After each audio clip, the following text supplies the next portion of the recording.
오늘도 주님 앞에 나와 함께 예배하는 사랑하는 성도들에게 주시는 은혜의 축복이 있기를 주님의 이름으로 축원합니다.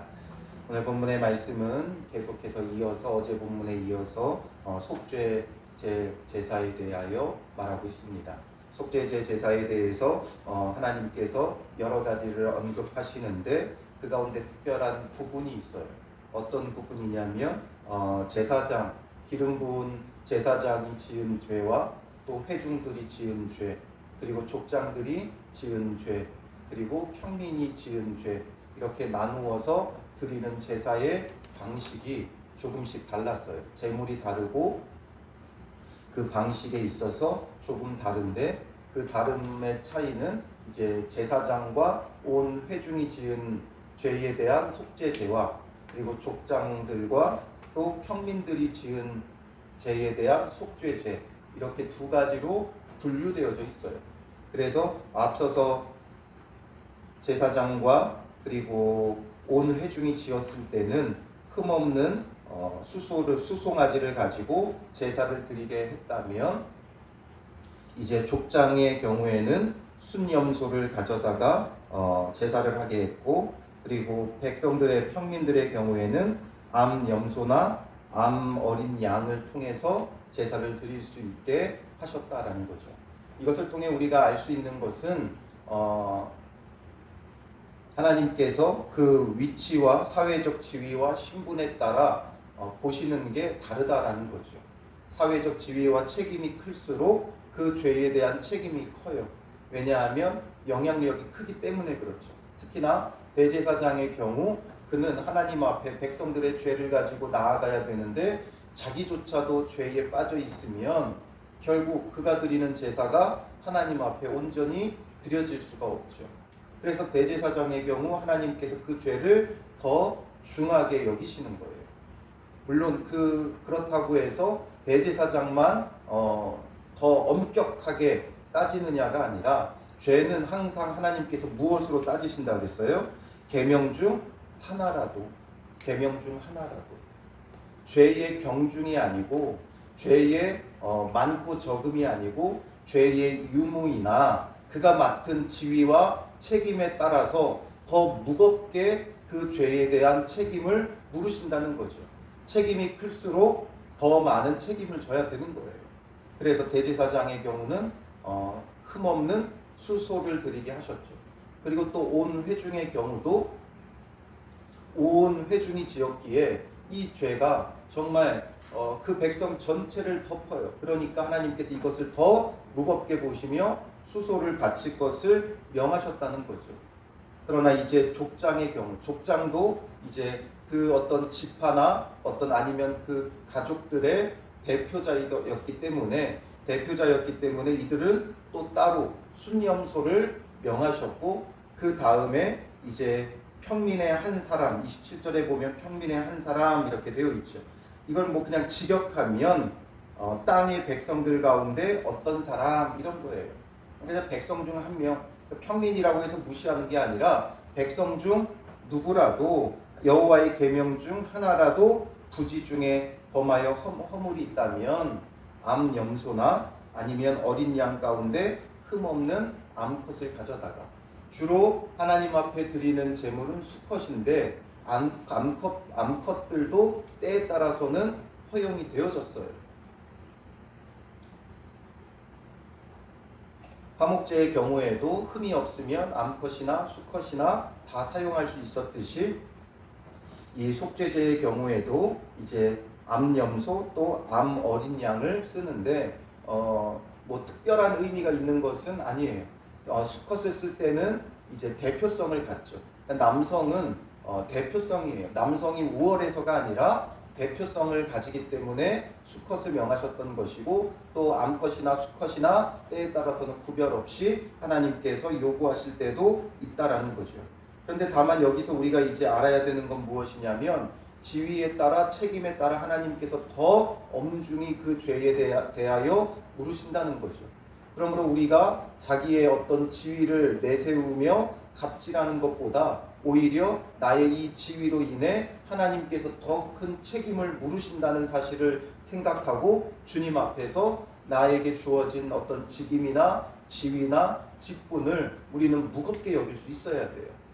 근데 사람들은 대부분 자기의 지위를 따라서 자기의 그 권리를 주장하려고 하죠. 그러나 하나님은 더 엄중히 그 죄에 대한 책임을 물으신다는 사실을 우리는 생각하고 그 위치와 지위에 따라서 더 주님 앞에 거룩하고 신실하게 서기를 힘써야 하는 거예요. 그래서 이것이 차이가 있었다는 것, 그리고 그 다음에 차이가 있다면 차이라는 것보다는 이것을 통해 각 지위에 따라 이것을 명하셨는데, 그러나 백성들의 죄라고 해서 누구 개개인의 죄라고 해서 하나님께서 등한히 여기지 않으셨다는 거죠. 그래서 백성 중에도 평민 중에도 누구라도 범죄했다면 반드시 하나님 앞에 속죄제를 드려야 하는 거예요. 대제사장만, 아니면 온 회중을 위해서, 아니면 족장들만이 아니라 평민에 이르기까지 다양한 속죄제를 언급하시면서 반드시 속죄제를 드려야 한다는 거죠. 그래서 우리는 그 어디에서도 빠져나갈 길이 없어요. 죄에 대한 책임은 하나님께서 반드시 물으신다라는 거죠. 그러므로 자원하여 드린다라는 표현보다 여기서는 한 사람이라는 표현을 쓰시는 거죠. 한 사람이. 27절에 만일 평민의 한 사람이. 앞에서는 자원제로 자원하는 자들이 드릴 수 있었다면 이제 이 속죄제는 의무제와도 같은 거예요. 반드시 만일 한 사람이라도 누구라도 범죄한 것이 있으면 반드시 이 속죄의 제사를 드려야 한다라는 것을 우리에게 명하고 계신다는 거죠. 그래서 이 피 흘림을 통해 죄사함을 받게 하시는 거예요. 히브리서 9장 22절에 보면 율법을 따라 거의 모든 물건이 피로써 정결하게 되나니 피 흘림이 없은즉 사함이 없느니라. 피 흘림이 없으면 사함도 없는 거예요. 그러니 반드시 피 흘려 잡은 이 짐승의 피로 죄 사함의 은혜가 필요했던 것이죠. 그러나 이제 누구라도 거기에서 제외될 자는 아무도 없어요. 그러니 우리는 반드시 한 사람이라도 주님 앞에 범죄한다면 그게 가볍지 않다는 거죠. 그래서 출애굽한 이스라엘 백성이 하나님 앞에 자원하여 제사를 드리는 가운데 그 가운데 숨겨두었던 것 한 사람으로 인해, 아간의 죄로 인해 그들이 가나안 땅을 정복할 때 실패를 거두게 되죠. 그 한 사람의 죄인데 모두가 다 거룩하고 모두가 기쁘게 하나님 앞에 하나님이 주신 구원의 승리를 감사하며 모든 걸 바쳐 제사했는데 아간이 숨겨둔 그것 때문에 주님께서 그들을 아이성 전투에서 패배하게 만드시죠. 그 한 사람의 죄를 절대 하나님은 간과하지 않으신다는 거예요. 우리는 늘 나 하나쯤이야 라는 생각을 갖죠. 나 하나쯤이야. 그런데 그 한 사람도 하나님께서 지켜보신다는 거예요. 그 한 사람 때문에 그 가정이 고통당할 수 있고, 그 한 사람 때문에 교회가 고통당할 수 있고, 그 한 사람 때문에 나라와 민족이 고통당할 수도 있는 거예요. 그러니 우리는 늘 주님 앞에서 우리의 죄를 살펴야 되는 거예요. 우리가 너무나도 감사한 건 뭐예요? 우리는 이렇게 제사를 드릴 필요는 없다는 거죠. 이제 우리의 속죄 제물, 단번에 영원한 희생이 되시고 속죄 제물이 되신 예수 그리스도가 계시기에 우리는 그의 보혈을 의지하며 죄 사함의 은혜를 입는 믿음의 사람들이 되어져야 하는 거예요. 그래서 이것도 이제 앞선 원리와는 비슷해요. 앞선 대제사장이나 온 회중이 지은 죄의 그 속죄제의 제사와 원리는 비슷해. 그러나 다만 그 절차가 조금 이제 간소화되어지죠. 그래서 흠없는 제물을 주님 앞에 가지고 와서 순념소에 그 제물의 머리에 안수하고, 그리고 여호와 앞에 번제물 잡는 곳에서 잡게 되어지죠. 그러면 이제 제사장은 그 피를 손가락에 찍어 번제단 뿔들에 바르고, 그 피는 번제단 밑에 쏟고, 앞서서는 어디다가 발랐어요? 성소 안 휘장에다가도 바르고 향단의 뿔에다가도 발랐죠. 그런데 이번의 경우는 이제 성소 안이 아니라 번제단 뿔들에 바르고 번제단 밑에 이제 그대로 쏟죠. 그리고 모든 기름은 화목제 제물의 기름같이 제단 위에서 불사를 지니 이같이 제사장이 그 범한 죄에 대하여 그를 위하여 속죄한즉 그가 사함을 얻으리라. 그렇게 하면 주님께서 그들의 죄를 사하여 주신다라는 거죠. 이렇게 한다고 해서 그들의 죄가 없어지는 건 아니에요. 그러나 주님께서 사하여 주신다, 용서하여 주신다, 덮어 주신다, 이런 거죠. 이런 원리예요. 그러니까 이 순종을 통해, 그 전에는 불순종을 통해 범죄했다면 이 제사의 하나님 앞에 순종함으로 하나님께서 그들의 죄를 덮어주시겠다라는 거예요. 그리고 이제 평민의 한 사람의 죄도 똑같이 다루세요. 다만 제물만 달라요. 암염소 아니면 어린 양 가운데 흠없는 암컷이고 방법과 원리는 앞선 족장들과 똑같죠. 이렇게 해서 하나님 앞에 온전히 순종하여 속죄제를 드리면 하나님께서 그들의 죄를 용서하여 주신다, 덮어주신다라는 거예요. 놀라운 은혜인 거죠.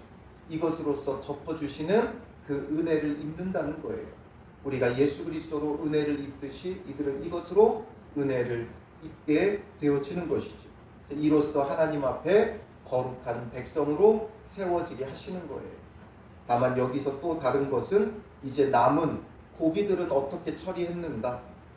앞선 경우에는 이것도 영문 밖에 재버리는 곳에서 완전히 불태워 드렸는데 이제 이건 뒤에서 언급되어져요.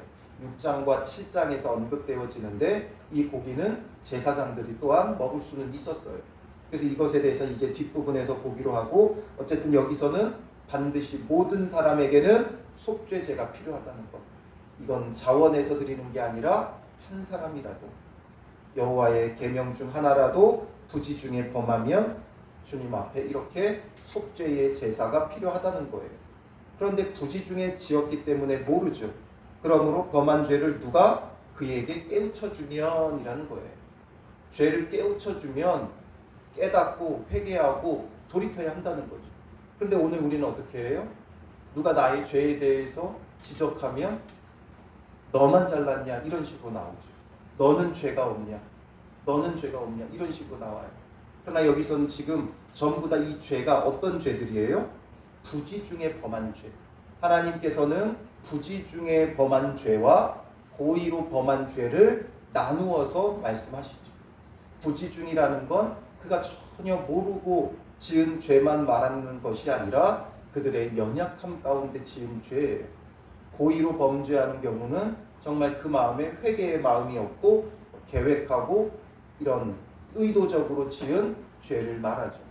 그러나 여기서 이렇게 부지 중에 범한 죄가 있다면 누가 그것에 대해서 말씀하시면 이야기하면 그 앞에서 우리는 회개하고 돌이킬 수 있어야 돼요. 사람들은 자존심에 문제가 있고 자기 어떤 수치가 드러날까 두려워서 성내죠. 화부터 내요. 분노해요. 그리고 감추려고 해요. 그러나 주님은 속죄제를 명하시며 이것을 통해 죄를 용서하여 주신다고, 사함을 얻을 것이라고 말씀하고 있어요. 그러니 우리는 이 말씀에 따라 회개해야지 분노하거나 감추려 하거나 이런 문제로 다루면 안 된다는 거죠.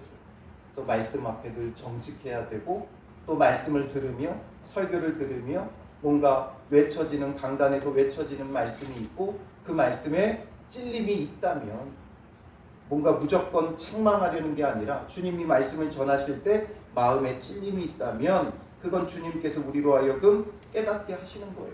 그러면 그 앞에 정직하고 회개하고 예수님의 십자가의 보혈을 의지하며 죄 사함의 은혜를 누려야 한다는 거죠. 그리고 이것도 범죄한 자가 이제 제물을 가지고 와서 안수하고 직접 번제물을 잡아요. 이렇게 하면서 자기의 죄의 참혹함을 느끼겠죠. 깨닫겠죠.